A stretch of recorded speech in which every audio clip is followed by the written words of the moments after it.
people were just literally commenting, oh, I'll speak about Kitann today, and they had so many things to say of me based on certain tweets from 3 years ago. Yeah, recently, I think it was today, I was thinking about it what I have in my bath. I'm like, have I said anything in the past that I should go and deactivate my current account and start afresh now that I have sense?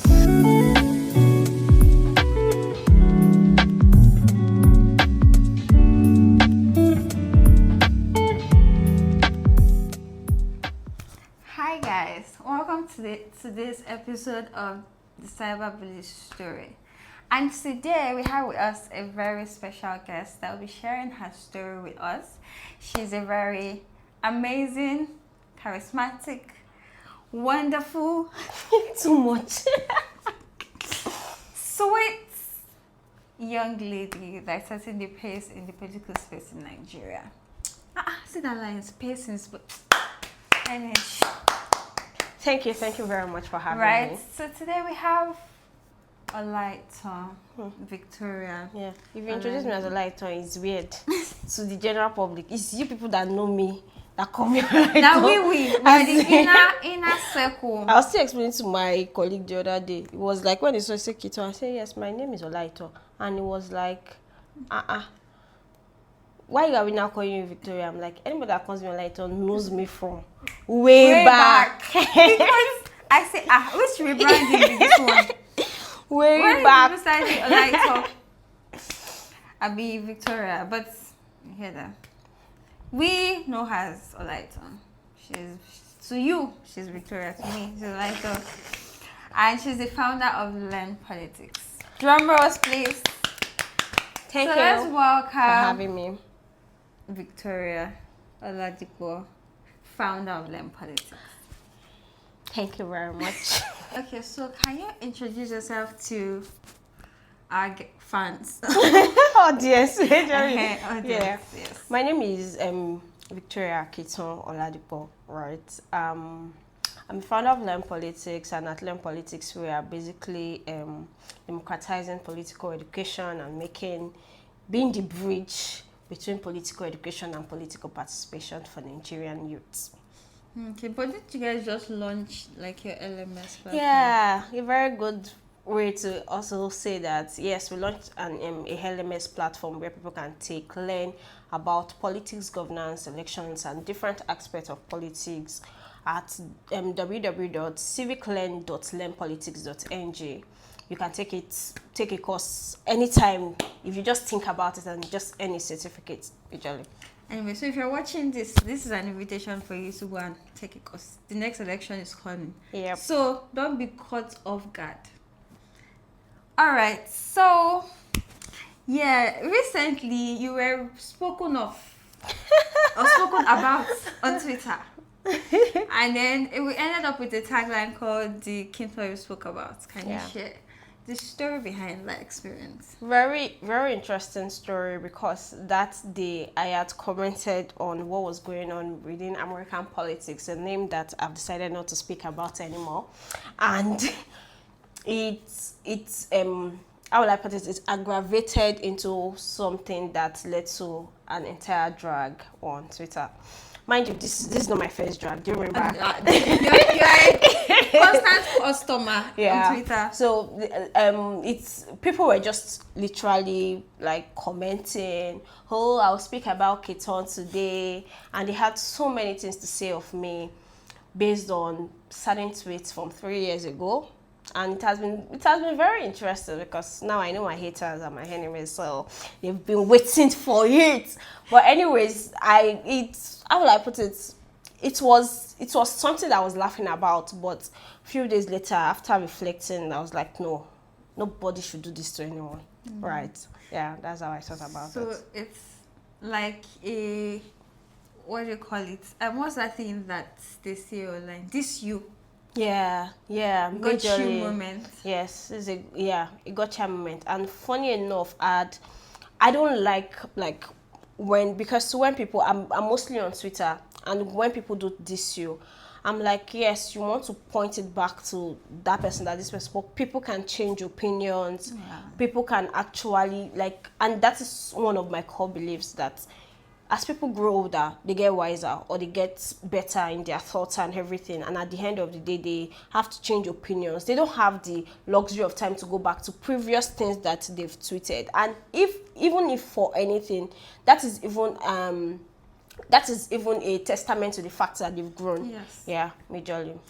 Even for anything, recently, I think it was today, I was thinking about it while having my bath. I'm like, have I said anything in the past that I should go and deactivate my current account and start afresh now that I have sense? Because I don't want to now be a celebrity or an influential person, and then somebody is saying, "Oh, you said this 10 years ago." Like, yeah, I did, and I'm saying this now. This is what counts. Exactly. But that was just a very crazy experience. Yeah, it was. And like we said earlier, we talked about how you're a regular customer to Dragon. Like, it at this point is a thing. And I think we could allude to the fact that some of them is because you stand at the intersection of different, belief systems that people think should not mix. Yes. So for example, you are a feminist, you're a Christian, and you're into politics. How? And in what way has that exposed you to, drag-in bullying? Yeah, it has actually been interesting because since 2023 elections, I was dragged because of political takes. I'm glad that I won all the drags. Like, regardless of whatever it is, I'm just happy that my positions, like, they stood the test of time, and it's obvious, right? Most times with like feminist takes and women advocacy and all of those things, I've barely been dragged for those, apart from this recent time when I was dragged and people were like, oh, she's a feminist, she's a Christian, she's this and that. On my Christian takes, not exactly, because I think I'm coming into a very interesting space where I'm putting my faith above any of the other things that I genuinely believe, whether within feminism or within politics too. And my faith now shapes the view of how I view the other things, which is absolutely where I'm currently getting into. There were things that I had stood for before that I no longer stand for, and that's because I'm using my faith to shape my worldview for many of the things I've held there, believe, and that's also the sweet thing about it, because at the end of the day, this is an internal battle, right? When it comes outside, it now looks as though that, oh, you're not doing anything about this thing, oh, you're not coming to announce that, oh, today I've changed my thoughts concerning this thing, oh, and then everybody still assumes that the things that you held. So if you're not having a constant conversation with me, you might not know where my head is at, you might not know how I'm thinking about certain things or certain concepts, but that's where I'm at right now. And any of the whatever, tomorrow I might decide not to be in politics any longer or anything, but any of those things can go, but my faith will remain. Yeah. Okay, so now the faith is the standard by which you measure every other thing. I think that's really amazing. But do you ever get used to it being bullied or dragged online? Because sometimes people make it seem as though when you get at it like enough times, you just bounce it off or shake it off. It doesn't get to you as much. Do you ever really get used to it, or does it really still hurt? Yeah, it hurts. And I will not lie that it hurts. Remember the first time in 2020 when I had the entire Instagram drag? That was my first ever drag. Yeah, and that was what radicalized me, I won't lie, because it was one of the things that I started thinking of. Then I was actually very timid, shy, and I didn't even know how to react to that particular drag because there was a lot that was going on. Thank God for my friends like Ella that actually took. Have good friends like me, guys. They actually took it on themselves. I had to deactivate my Instagram that year. It was actually a very sad thing for me because that was the very first time I was experiencing it. But many years later, being on Twitter, always commenting on stuff, having people to talk back at you, I think one of the things that it has made me, it hurts. Even the last one hurts. Like, it really hurts me. Like, I think I proved to be very strong that, this is normal, but it really hurts me because it shouldn't have happened. I didn't know the people, but apparently they probably had like things against me, and so it was so weird. And weeks before then, people had been asking me, oh, do you know this person, what do you do to this person? And I didn't even know them like to that extent, but I just know that I have them blocked and all of those things. But it's odd, you never get used to the new ways people can drag you or bully you on social media. You never get used to it. I remember in, I think 2021 or 2022, a girl had, like, she had been dragged for a very minor offense, and I remember entering into her DMs and telling her that I'm so sorry, because I can understand how you're feeling now. Even when you're on the right, it's almost like people are climbing on you and drowning your voice. You cannot defend yourself at that point, Like because when you try, exactly, there's so much noise, and it's better you just take time, steps back and come back when the noise dies down. As far as it's online, 24 hours is the end of. I tell myself, after this time tomorrow, they'll no longer be talking about this thing again. There's a new thing to talk about and all of those things, and that's what like makes me actually continue to go on, right? And it's, how will I put it, it's actually interesting. It's actually always an interesting dynamic, and it's one of the things that I do not contribute to the drag of other people, because I don't know how they will feel, and it makes me want to step back in how I respond to people that are not people I know that I can have a conversation with, and all of them. I can put remarks like tall or homo. I don't have to say the full thing. Then I go and tell my friends, oh, this is how I'm thinking about this entire situation. I think that's helped me to not actually join in like piling on people majorly. Yeah. I mean, because it's something you can relate to, then even when you feel like there's valid reason, you hold back because you know how it feels. And I think it's very funny. And I think, to be honest, you're talking about how it happens a lot, and like it just speaks to your strength. Because me, I feel like I experienced it on a large scale once, and I never returned. I'm sorry. People don't even. I know somebody reached out to me to say, "Oh, I've not heard from you," because the only time that they really know about me is like on Twitter, like seeing me interact. Like, "Oh, you've not been on." I'm like, "Yes, I chose my sanity," because it was just one time, and then I mean, my friends were like, "Oh, just leave it. Don't mind them. Ignore." I'm like. They're like, oh, they're positive. You know how people say, oh, they're positive comments. Why can't you focus on the positive one? But our brains somehow trained to focus on the negatives. I didn't even have time to say it tomorrow. By this time, I deleted the post, deleted the app. I just zoned out, right? And so I think it's really, like, it really speaks to your strength to be able to even still stand with your opinion and then just weather the storm. But it doesn't make it any better. Like, it doesn't make it right. Yeah. So what advice would you have to someone in a similar position, someone who has an opinion or who is opinionated? Because I think I'm an opinionated person. And I know then I used to be very active on Twitter, where I share my opinion on things and I didn't care what people thought, whether you agree with me or not. It's like a agree to disagree thing. But then somehow in that space, at first it was, I felt like I didn't have a choice, but over time it became I have a choice, but I just don't want to deal.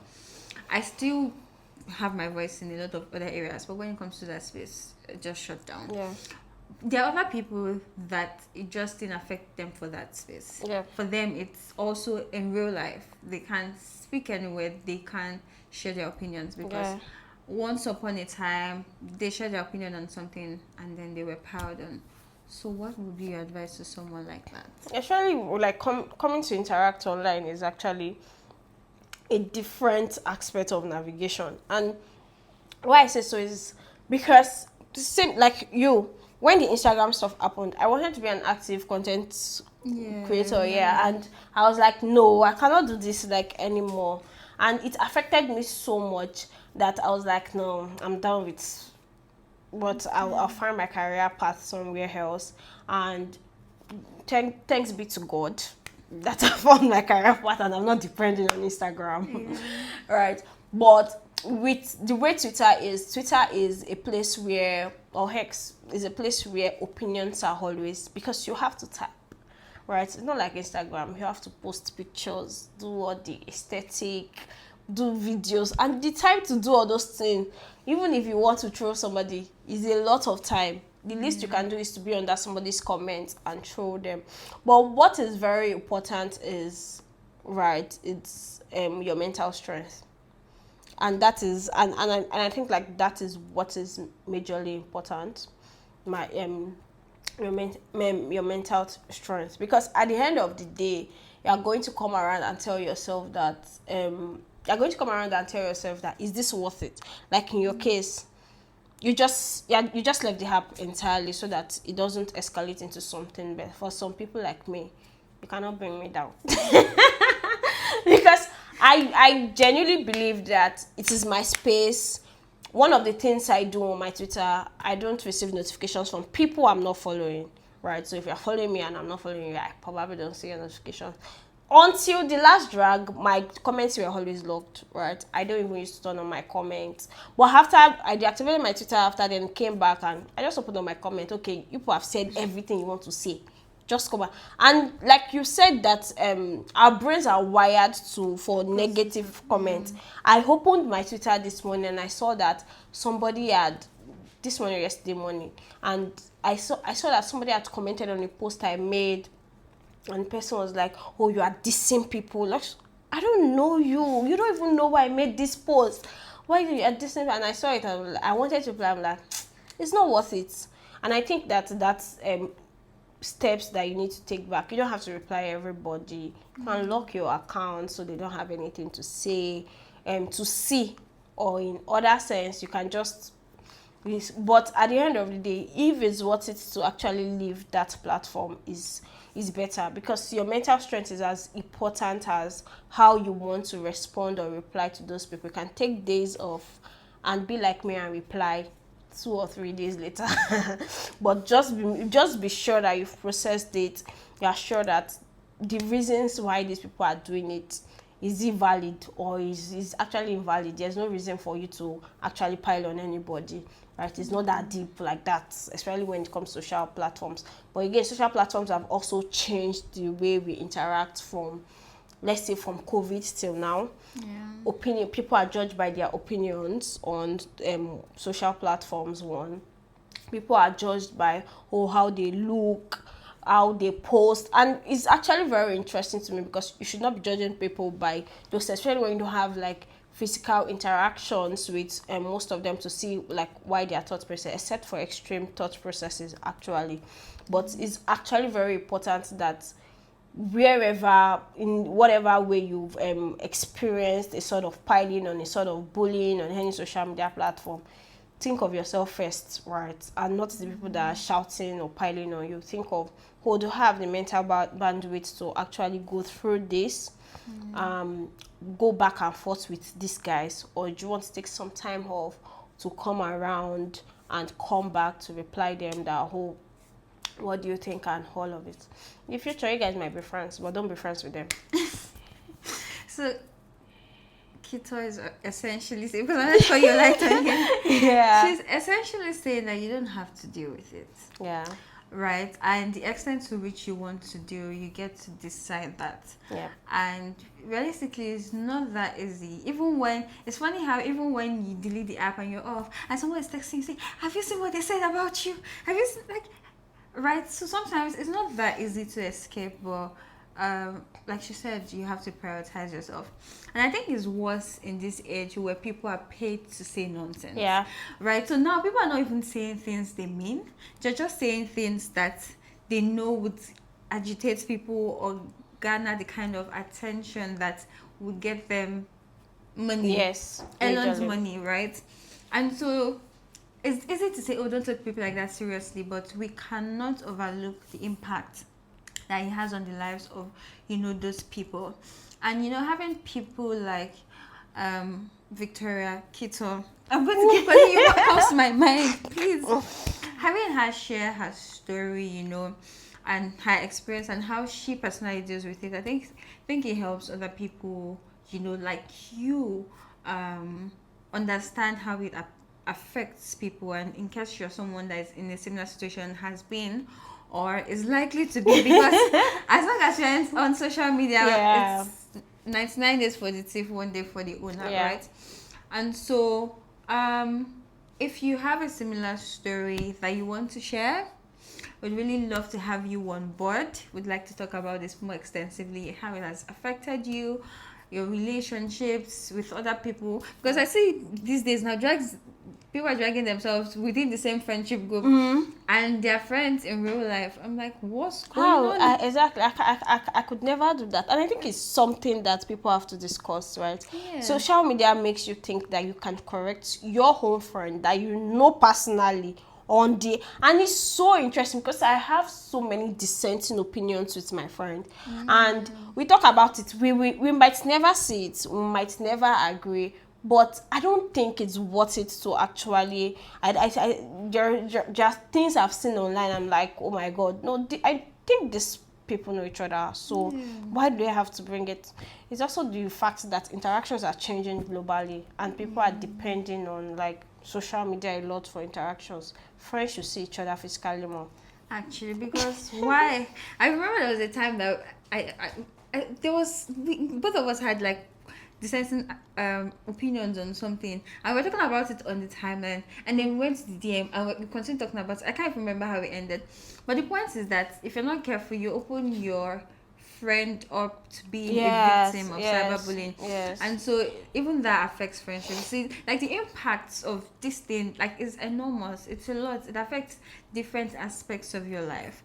And so I think it's very critical that this, even our interactions online are very, not necessarily guarded, but very respectful, very responsible, right? It's the way there are certain things that you can't say online to face to people. You're saying it online because you feel like you cannot provides see you them. anonymous. Yes. That's why they said they slapped somebody one day for something they said online. I'm sorry, but that was very funny. Because yes, if you could not say it in my front, why you say it online? Exactly. Right. So yes, thank you very much for joining us for today's session on my cyberbullying story. We're going to be having more story coming up for you. And if you have any, story you'd like to share, you could either, share through the link in bio if you want to share anonymously. But if you're willing and ready to have a conversation about it, we're also very open to that. So thank you very much for joining us. Thank you very much for having me, Emmanuella. Bye.